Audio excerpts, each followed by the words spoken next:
Joni Mitchell is riding her big yellow taxi far, far away from Spotify. The famed Canadian singer-songwriter who's been turning out hits we all know, like The Circle Game, since the 60s has officially joined Neil Young in calling for her music's removal from the streaming service. Like the Heart of Gold writer and singer, Mitchell is fed up with Spotify's willingness to support podcasters like Joe Rogan who perpetuate lies and incomplete truths about COVID-19, among other things.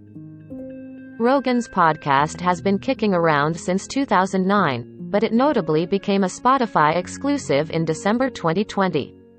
That's why the recent pushback against Spotify has so squarely centered the controversial actor turned influential blowhard. "I've decided to remove all my music from Spotify," Mitchell wrote on January 28 under the headline "I Stand with Neil Young," in a brief post on her website.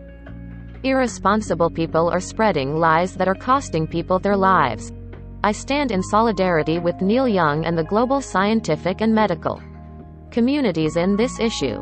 While she doesn't single out Rogan by name, the post does conclude with a link out to an open letter to Spotify. The document, which is signed by a coalition of scientists, medical professionals, professors, and science communicators that includes more than 250 people, repeatedly points to the Joe Rogan Experience podcast as a source of COVID misinformation throughout the pandemic. Young called on Spotify to remove his music from the service in an open letter of his own posted on January 26. He wrote at the time that Spotify can have Rogan or Young, not both. The streaming giant chose the former, and now all of Young's solo albums are missing from his artist page. The bulk of Mitchell's catalog is missing as of Saturday afternoon as well. All that's left are 4 albums from the 80s and 90s, Mitchell's only 4 released under the Geffen Records label, and Shine from 2007, released by the Starbucks-owned Hear Music. That still leaves many of Mitchell's most famous works, including the albums featuring hits like Big Yellow Taxi, The Circle Game, and A Case of You, out of reach for Spotify listeners.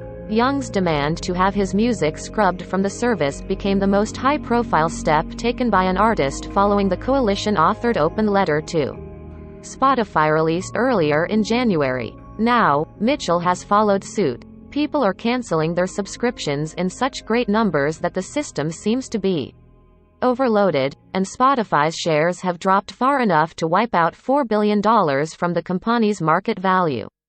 It sure doesn't seem like this issue is going to just disappear overnight.